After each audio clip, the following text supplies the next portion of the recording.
Que em mim bendiga o seu santo nome. Feliz sábado a todos.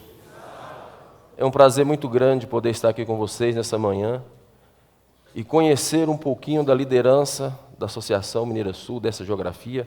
Quero agradecer aqui a administração do campo pelo convite de estar aqui com vocês nessa manhã e também dizer ao pastor Fabrício, que esqueceu de falar da Mineira Leste, que você também passou por lá e que você marcou a nossa história lá e que você é sempre bem-vindo lá. Então, amigos, hoje nós estamos aqui para tratar de um assunto muito importante. E eu sempre, quando falo sobre esse assunto, eu nunca falo sem primeiro orar a Deus. Porque esse tema, ele mexe com toda a nossa estrutura, a nossa teologia, a nossa visão como igreja, mas, acima de tudo, a nossa missão, o nosso propósito de existência como igreja. Então, por isso, eu queria convidar você, assim como você está, que você feche seus olhos e vamos elevar a Deus uma prece. Querido Deus, nesse momento nós vamos abrir a Tua Palavra, nós vamos falar de um tema extremamente relevante para a Tua igreja, que é a menina dos Teus olhos. É o bem mais precioso que o Senhor tem nessa terra. É um instrumento que o Senhor utiliza para salvar, acolher e transformar a vida das pessoas. E nós, Senhor, temos que ter a consciência e o entendimento da estrutura funcional e administrativa que o Senhor estabeleceu para que a igreja possa avançar, anunciando o Teu reino e preparando a humanidade para a volta de Jesus. Portanto, que ao abrir a Tua Palavra, que de fato o homem se cale, mas que o Teu Espírito Santo comece a falar. Permaneça conosco durante todo esse dia, nesses momentos extraordinários de adoração em que nós estamos vivenciando agora.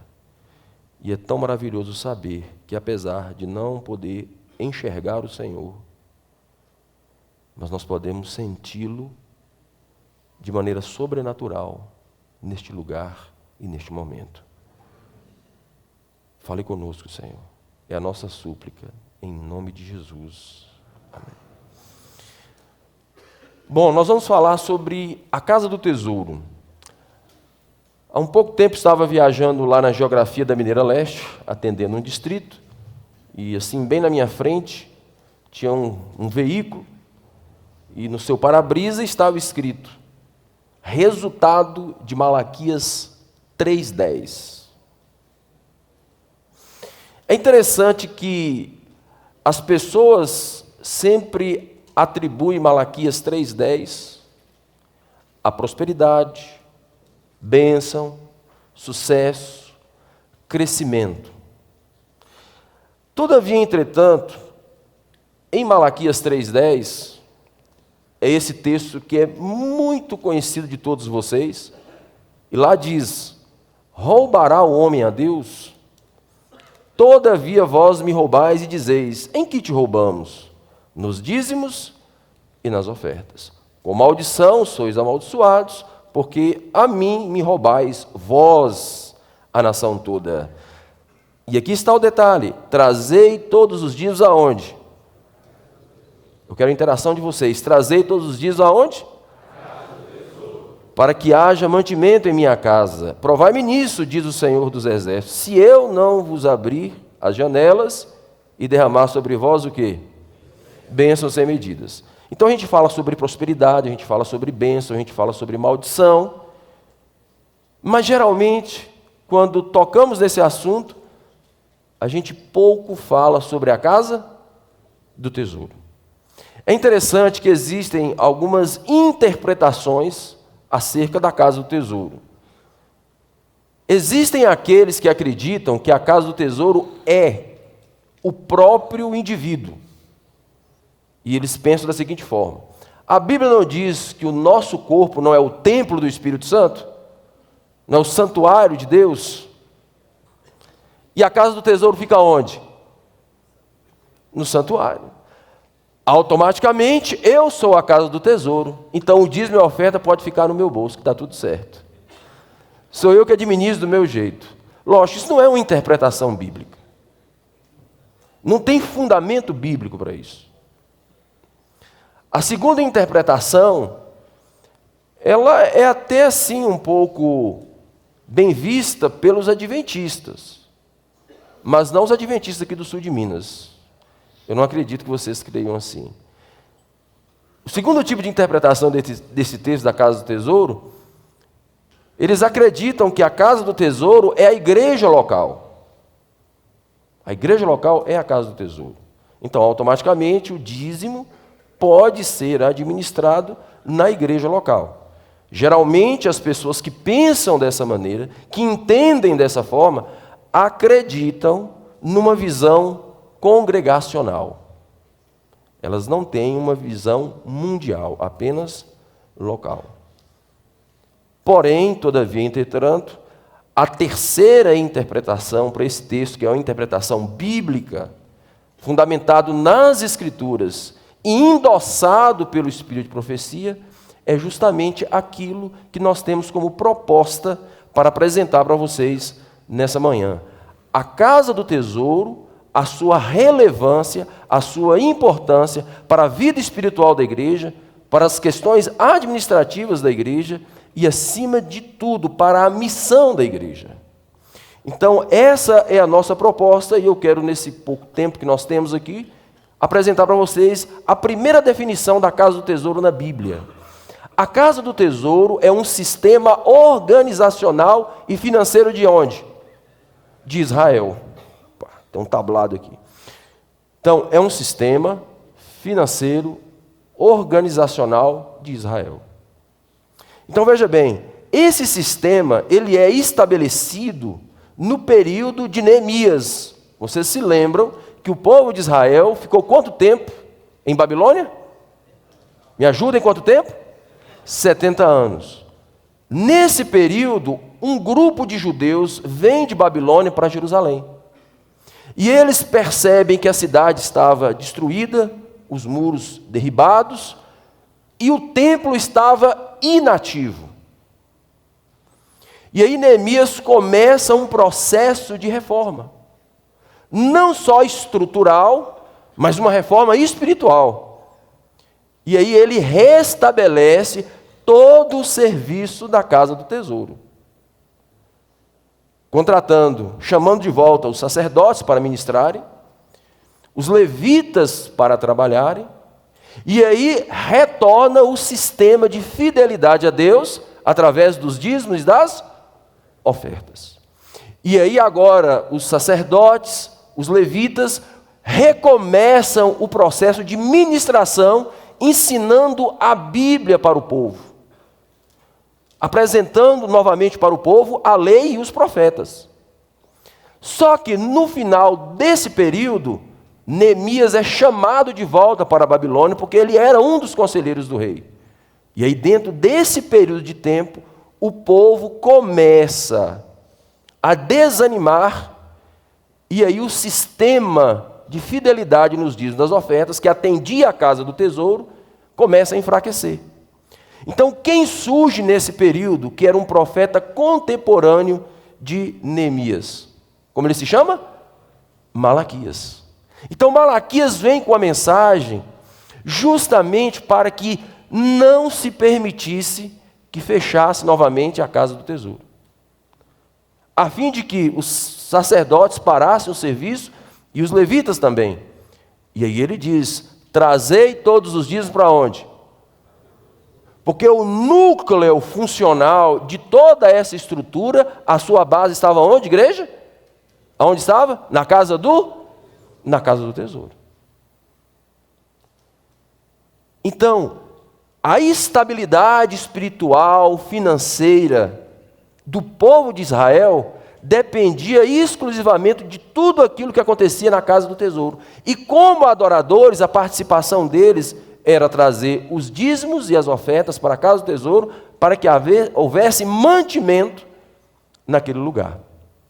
Então, veja o que acontece. Então, esse sistema, criado por Neemias, sob a orientação de Deus, ratificado aqui na Bíblia, ele tinha dois pilares fundamentais. O primeiro era a arrecadação e o segundo a distribuição dos dízimos. Então, o dízimo ele era arrecadado pelos levitas. E eu vou mostrar para vocês um mapa mais à frente, que é onde nós temos a divisão de Israel. Israel estava dividido em 48 cidades, e os levitas, eles ministravam nessas 48 cidades. Então, nesses lugares, eles pregavam a lei e os profetas. Mas não era só isso. Eles eram responsáveis por cerimônias de casamento. Os levitas eram responsáveis por apresentação de crianças. Eles eram responsáveis por fazer a vistoria da saúde de leprosos. Eles faziam funerais, ou seja, eles eram pastores locais em suas cidades. E aí as pessoas traziam os dias das ofertas aos levitas e eles levavam para Jerusalém. Quando o dízimo, que muitas vezes era cereal, frutas, animais ou dinheiro em espécie, quando era um produto perecível, esse produto era vendido e o recurso era levado para o santuário, para a casa do tesouro. Era o sistema de arrecadação. E aí os sacerdotes faziam o sistema de distribuição, de pagamento dos levitas. Mas veja que interessante, nesse sistema de distribuição, os levitas, eles eram pagos pelo seu trabalho. Então, eles eram funcionários da casa do tesouro. Eles eram empregados da casa do tesouro. Então, o dízimo era usado exclusivamente para o pagamento do pessoal, dos levitas, que serviam ao templo nas suas localidades, nas cidades aonde eles estavam. Então, dessa forma, se arrecadava e depois distribuía, pagando e mantendo os levitas. Portanto, dentro desse contexto, o dízimo não era utilizado para comprar incenso, o dízimo não era utilizado para as vestes sacerdotais, o dízimo não era utilizado para as paredes do templo, o dízimo não era usado para óleo santo, para absolutamente nada que não fosse o pagamento e a manutenção dos levitas. Mas aí que está o detalhe: para ser levita nessa estrutura, era necessário preencher alguns requisitos. O primeiro requisito, ele tinha que provar que ele era da tribo, de qual tribo mesmo? Ou seja, ele tinha que provar a sua genealogia, ele tinha que demonstrar que ele era levita por descendência. Ele deveria se casar com uma mulher da comunidade de Israel. Ele deveria ser exímio conhecedor da lei e dos profetas. Ele tinha que ter conhecimento. Ele tinha que ser uma pessoa versada nas Escrituras.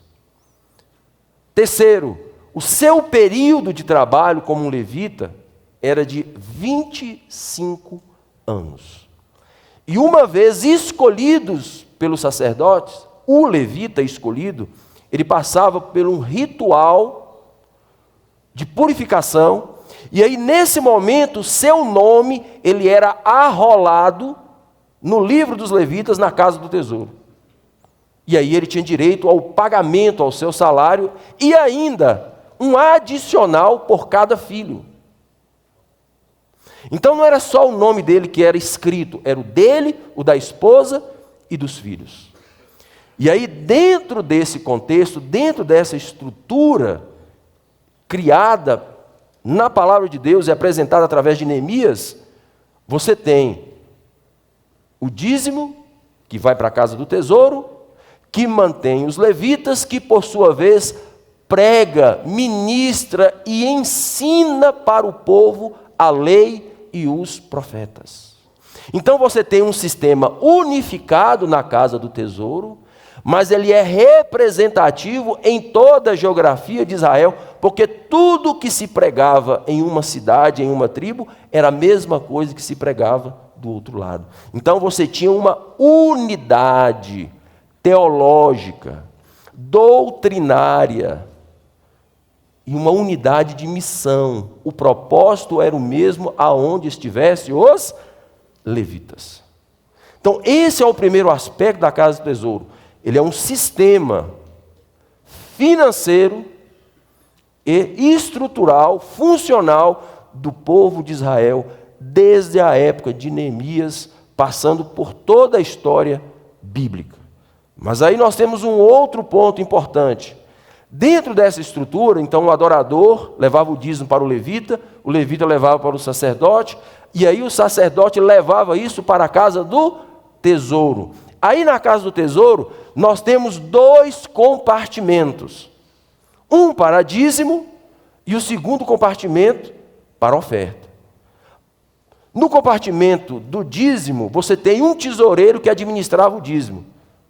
E no compartimento de oferta, você tinha um tesoureiro exclusivo para cuidar das ofertas.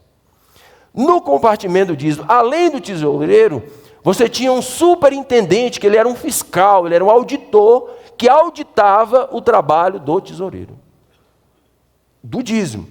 E, de igual modo, na parte de repartição da oferta, você tinha um tesoureiro para a oferta, mas você tinha um auditor, um superintendente, que supervisionava, fiscalizava as ofertas, para que houvesse transparência em todo o processo. E todo esse sistema, ele não começa no templo, na casa do tesouro. Ele começa na minha e na sua adoração, quando nós levamos os dízimos e as... Compreendido isso? Então, a casa do tesouro também é um sistema de sucesso espiritual do povo de Israel. Então, deixe-me explicar isso. Durante 120 anos de monarquia, nós tivemos um reino unificado. Então, nós tivemos o primeiro rei, qual foi ele mesmo? Qual foi? Quanto tempo reinou Saul? 40 anos. Depois nós tivemos mais 40 anos de Davi e depois 40 anos de Salomão. Após a morte de Salomão, então o reino ficou dividido. Reino do norte, qual era a capital? Samaria. Como se chamava o reino do norte? Israel. E aí nós temos o outro reino, o reino do sul. Como se chamava? Capital. E a casa do tesouro estava onde, gente? Estava em Jerusalém, não estava em Samaria. Mas mesmo o reino geopoliticamente dividido, o povo continuava unificado pela casa do tesouro. O povo vinha para as suas festividades em Jerusalém. Não houve uma ruptura na adoração.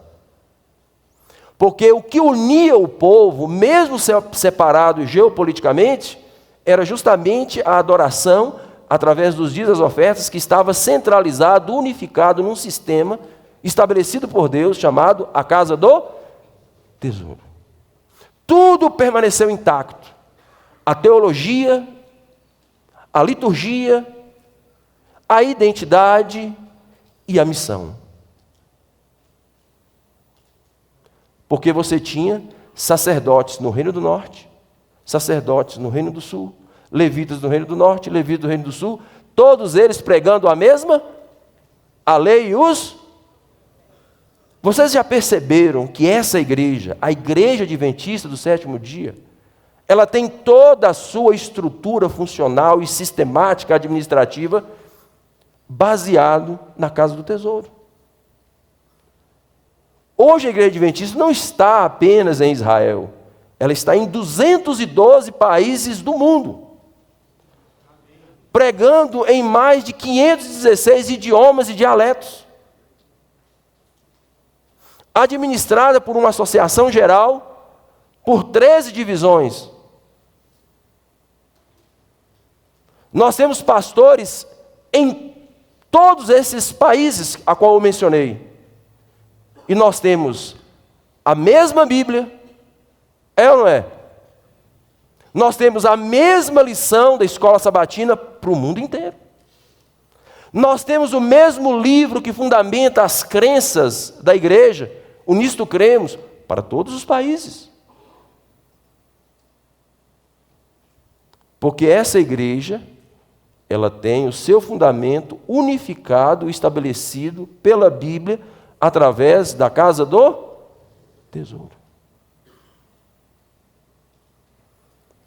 Ao contrário da igreja adventista, as igrejas evangélicas, elas sofrem rupturas. Porque o sistema delas não está fundamentado na casa do tesouro. O sistema está fundamentado na congregação local. Cada igreja contrata o seu pastor, cada igreja estabelece o salário do seu pastor, contrata e descontrata. E não é só isso, não é só uma ruptura administrativa, é uma ruptura teológica. Quando há uma divergência teológica nessas igrejas, eles separam e criam outras. E aí o segmento religioso, ele acaba perdendo a sua identidade. Aí tem determinada igreja renovada, renomada, e aí vai sucessivamente. A igreja adventista, ela não tem ruptura administrativa. Porque todos nós, pastores e líderes, falamos a mesma linguagem, defendemos as mesmas crenças, pregamos o mesmo evangelho, temos a mesma mensagem, temos a mesma missão. Porque ela está fundamentada naquilo que a Bíblia deixa como fundamento. A casa do tesouro. E como a igreja é uma igreja mundial, a nossa casa do tesouro, a nossa Jerusalém, fica onde? Na associação geral. E aí ela cria mecanismos e formas para chegar até nós, através de setores administrativos, que você sabe o nome, divisão, união e... Então, quando você está em contato com a associação local, que aqui é a Associação Mineira Sul, você está em íntimo contato direto com a casa do tesouro. E o dízimo, vocês podem ver depois com o tesoureiro, eu acredito que ele vai falar em algum momento, o dízimo ele vai percorrendo todo esse caminho até chegar aonde? Até chegar aonde? Na casa do tesouro. Então, não existe um outro mecanismo, uma outra forma, uma outra visão que não seja essa. Às vezes as pessoas podem criar um método alternativo, mas todo o sucesso espiritual de Israel dependia da casa do tesouro. Quando feria a casa do tesouro, a espiritualidade do povo ficava comprometida. Era simples assim. Se os sacerdotes fossem demitidos, se os levitas fossem demitidos, quem ia ensinar a lei e o profeta para o povo? Quem ia ministrar na cidade de Israel, nas 48 cidades? E era aí que chegavam os aventureiros, introduzindo a idolatria, e que levava o povo para o paganismo. E daqui a pouco, o povo de Israel estava adorando outros deuses. Veja que interessante. Todas as vezes que tanto Joás, Ezequias, Josias e os outros reformadores de Israel, todas as vezes que o povo estava em idolatria, por onde eles começavam a reforma? Pela casa do tesouro. A primeira coisa que eles faziam era abrir o templo. Recontratava os sacerdotes. Traziam os levitas. Colocava os religiosos para pregar sobre a lei e os profetas. E aí se começava um reavivamento espiritual. Por onde mesmo? Pela casa do tesouro.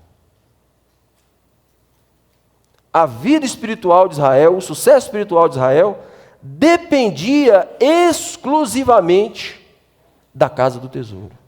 Apesar de um reino dividido, se a casa do tesouro permanecia unificada, a garantia espiritual de sucesso do povo estava firme.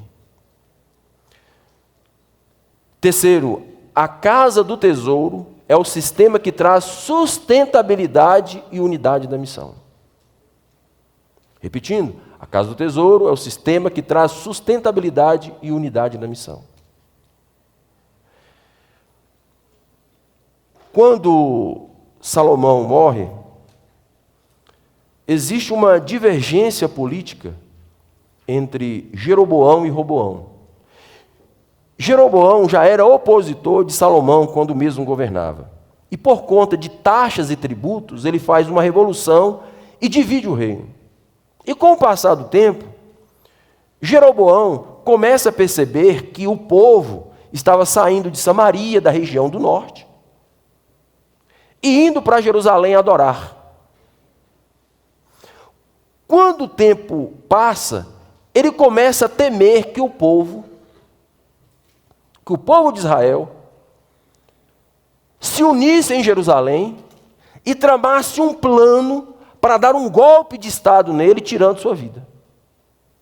E aí ele cria um plano alternativo, ele tem uma ideia fantástica na cabeça dele. Mas não foi Deus que colocou não, foi o diabo mesmo. E aí o que ele faz? Ao invés do povo ir para Jerusalém, ele pensa assim, não vou deixar o povo ir para Jerusalém. Eu vou criar um plano alternativo para o povo ficar aqui e não sair daqui. O que ele faz? Ele coloca um bezerro de ouro nas províncias de Dan e faz daquele lugar o centro de adoração no Reino do Norte. E nos lugares altos, ele fez alguns pontos de adoração. Porém, ele precisava de quem para trabalhar nesses lugares? Quem, gente? Os levitas. Eles eram os ministros. Mas como que os levitas iriam ministrar contrário à lei e os profetas? Não tinha como. Lembre-se, eles eram funcionários da casa do tesouro, pregavam o que a casa do tesouro mandava pregar, a lei e os profetas. E aí eles se recusam a trabalhar nesses pontos de adoração. Eles não aceitaram se desvincular da casa do tesouro. O que Jeroboão faz? Fica irritado e manda todos eles irem embora do Reino do Norte. Mas não ficou um para contar a história. Foi todo mundo para o Reino do Sul. Só que agora ele não tinha mais levita para ministrar. Então ele teve uma outra ideia. Eu vou contratar qualquer pessoa que queira fazer um bico religioso, um freelance. E aí saiu chamando pessoas para poder pregar, ministrar e ensinar nesses pontos de adoração espalhados pelo Reino do Norte. O que esse camarada queria com isso? Ele não queria uma religião centralizada na casa do tesouro. Ele queria uma religião num sistema congregacional, descentralizado. E ele conseguiu, sabe o quê? Levar o Reino do Norte a uma apostasia severa.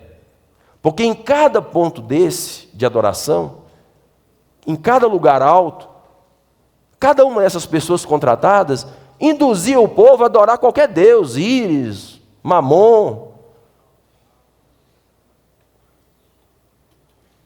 Foram diversos deuses se propagando em Israel. E aí o povo do norte perdeu a sua identidade como povo de Israel, porque estavam mergulhados em profunda apostasia. Porque Jeroboão resolveu criar um plano alternativo que não era de Deus. E quem pagou o preço por isso? O povo. Toda a nação. Por isso que a Casa do Tesouro traz sustentabilidade. É uma religião unificada. Nela, na Casa do Tesouro. Na Igreja Adventista, todos nós, pastores, Vou usar essa expressão, vocês vão entender. Todos nós dançamos conforme? Pregamos a mesma?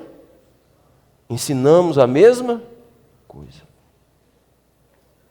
É por isso que essa igreja, ela sempre tem crescido e avançado. Porque nós temos unidade na missão. E nós temos sustentabilidade financeira. E sabe quem é responsável por essa sustentabilidade? Os fiéis adoradores. Que, em primeiro lugar, acreditam e confiam nesse sistema bíblico estabelecido por Deus. São desprendidos em suas ofertas e são fiéis nos dízimos. Eu quero encerrar dizendo para vocês o seguinte: cada dízimo, ele é importante na casa do tesouro. Desde o dízimo de um simples agricultor que trabalha de sol a sol, exposto ao calor do dia e às vezes o frio do início da noite, até o dízimo que vem das mãos de um grande empresário que trabalha de terno e gravata no ar-condicionado. Porque, independente de qual seja o valor, isso é a expressão da nossa adoração a quem, igreja? A Deus. Então eu quero dizer para você, nessa manhã, que nós somos uma igreja profética. Nós temos uma missão profética. Nós temos uma mensagem profética. Nós somos um movimento profético que tem por objetivo preparar o mundo para a volta de Jesus. Mas para isso é necessário despertar uma geração de pessoas que são fiéis a Deus.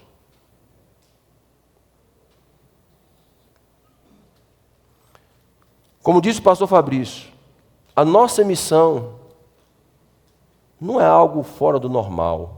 Não é algo surpreendente. A nossa missão é simples.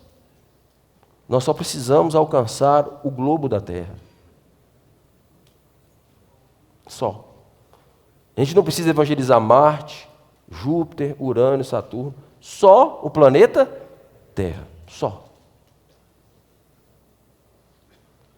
E essa evangelização começa, sabe por onde, pastor Valdomiro? Pelo sul de Minas, pela Associação Mineira Sul. Mas para isso, nós precisamos crer no sistema unificado da Casa do Tesouro. Nós precisamos ser fiéis a Deus nos dízimos, nas ofertas. E eu posso concluir dizendo para você o seguinte: ao longo desses meus anos de adventista, os meus 29 anos de adventista, eu sempre percebi que essa igreja, ela administra com muita transparência na Casa do Tesouro todos os recursos que lá chegam. Transparência. E aplica com muita responsabilidade os recursos que ali chegam. Responsabilidade. Porque nós lidamos com os recursos sagrados que chegam na Casa do Tesouro. E terceiro, essa igreja, ela sempre investiu com sabedoria na salvação de pessoas, no avanço do reino, para que o mundo esteja preparado para a volta de Jesus, para que a igreja esteja preparada, cumprindo a missão. É por isso que essa igreja, depois de tantos anos, ela continua fazendo o que Deus pediu. Pregar o Evangelho. Essa igreja nunca teve ruptura administrativa, porque ela está fundamentada na Casa do Tesouro. E é de lá que vêm todos os recursos para que a igreja possa avançar. O meu pedido nessa manhã, o meu apelo para você é: creia no sistema unificado da Casa do Tesouro. E segundo, seja fiel a Deus nos dízimos e nas ofertas, para que haja mantimento na minha casa, diz o Senhor dos Exércitos. Quantos querem viver essa experiência? Fique de pé e vamos orar.